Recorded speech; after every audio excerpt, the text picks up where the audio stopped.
see who the first people are that gets here. It's 7. I know there's a lot of people that aren't working, like me.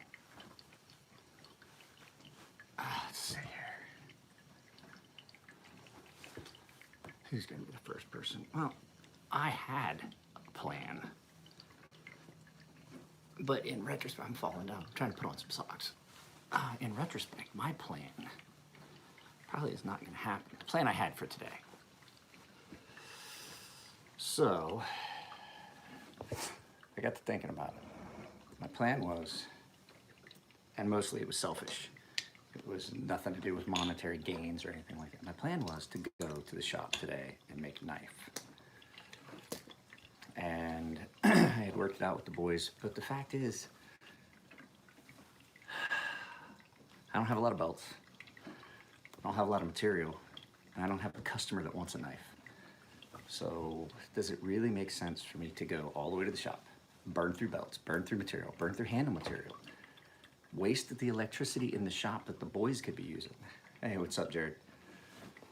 Well, burn up electricity and run the electric bill up for the shop that Chris and Elliot pay?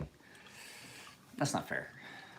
Just because I don't want to sit here at the house bored. I mean, it's not that I didn't want to sit here at the house bored. I just wanted to try and do something. But hey, morning, Dan. That's my brother-in-law, by the way, guys. So the fact is, I could go make a knife, but I don't have a customer. I don't necessarily have all the stuff I need.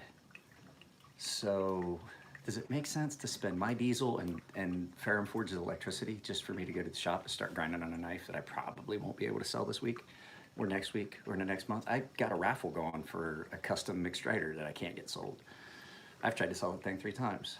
So does it make more sense for me just to stay here and not spend diesel fuel for my car and electricity at the shop and burn through stuff that I could use later? Because I might make a knife that nobody wants and then have a customer come back and then I've burned up that piece of material. I'm like, oh, I did a knife my way and I now have a customer that wants this. So I believe instead of adding to congestion on a freeway and breaking social distancing, probably gonna stay here today. I may go this weekend. I'm gonna debate about it. I'm gonna talk to a couple people. There's a couple people that may be interested in getting one of my Stovefish. When do I take this one? Take my medicine. So if there is somebody that says they're interested, the flip side of it too is, I'll put my pill right there so I don't forget it. Even if I finish a knife this week, customer won't get it for a while because the guy that makes my sheaths is currently too busy. He's doing production stuff right now, so I'm scared that I may have to. What's up, Alex? Oh, I was just talking about like your knife. Your knife is here at the house. I'm not gonna send it off because the sheath guy says he's not doing custom work right now. All he's doing is production sheaths for Essie. So even if I make a knife, I can't have it done. I may as well just, if I'm only gonna go on the weekend, I may as well just do it on weekends anyway. So I got some stuff here for sharpening. I got stuff here for videos. You guys can get to see coffee's almost ready. I gotta take my medicine. Hang on just a second.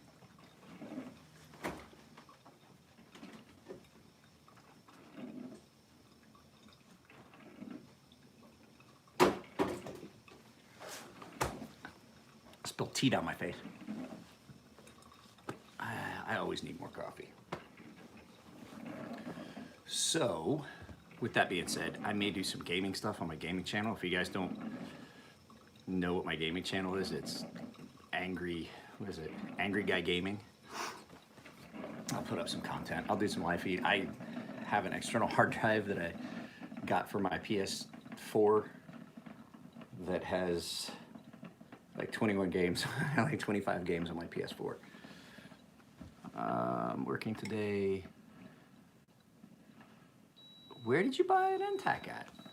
Who did you buy an NTAC from, I should say? It's a lot darker in this kitchen than this camera lets on. I'm trying to see if my coffee is completely done. And a flashlight.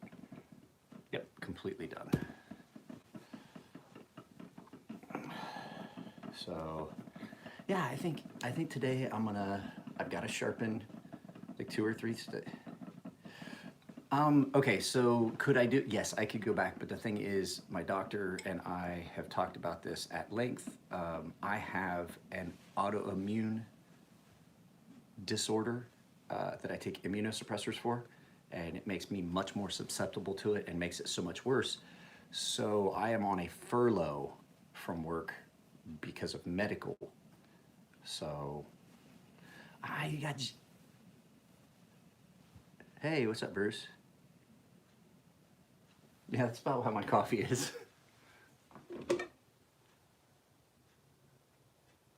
There's no light gets through my coffee. Let's see. Let's see how dark is this. Ooh, I almost spilled all the coffee. Let's see. It's not too bad. I didn't make serious Navy coffee.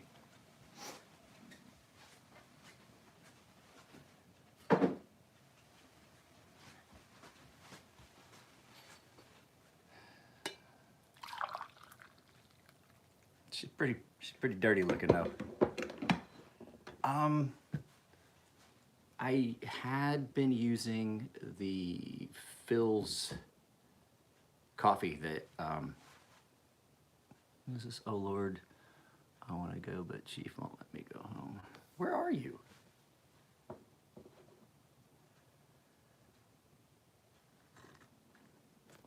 This is the best coffee cup.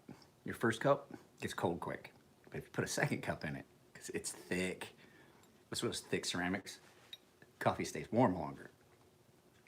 The first cup is a sacrificial lamb. It doesn't even have any creamer in it. It must have replaced the Little Yellow Birdie cadence that we used to love. You know that one? Little Yellow Birdie with a yellow bill sitting upon my windowsill. I lured him in with a slice of bread, then I smashed his fucking head. Those aren't as popular these days, I don't think, with the snowflakes.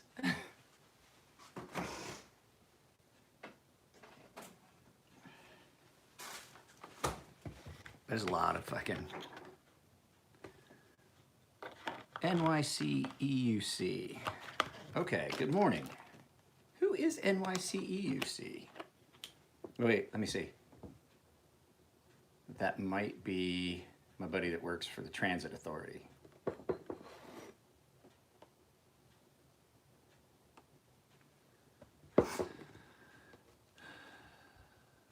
Yeah, it's Fort McHenry Cup. I was on the Fort McHenry from 97 to 99. Chris.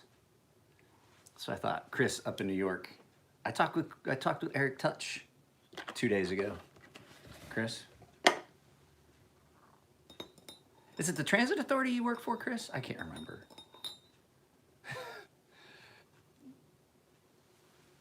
Well, hello, Josiah. Now, people flip out because I've got 4,000 subscribers, and there's a good chance that at any given time, if any of them have been regularly on live feeds or made comments, that I'm gonna know who the fuck they are. That's the nice thing about this channel.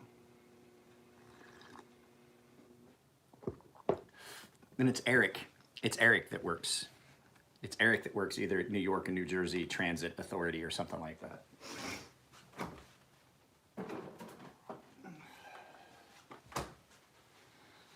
So, oh, it's cold this morning too. That's another thing. I don't want to go up to that shop and my hands hurt. So I've got some stuff here that's prepped for heat treat that I'm gonna take up.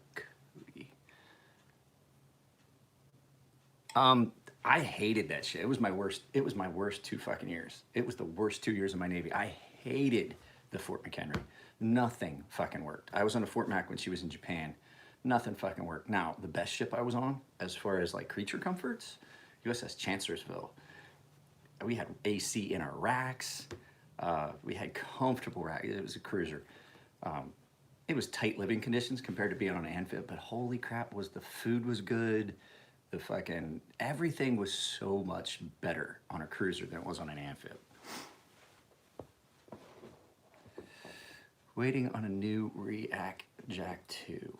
See, people are buying knives, they're just not buying mine. I will, though.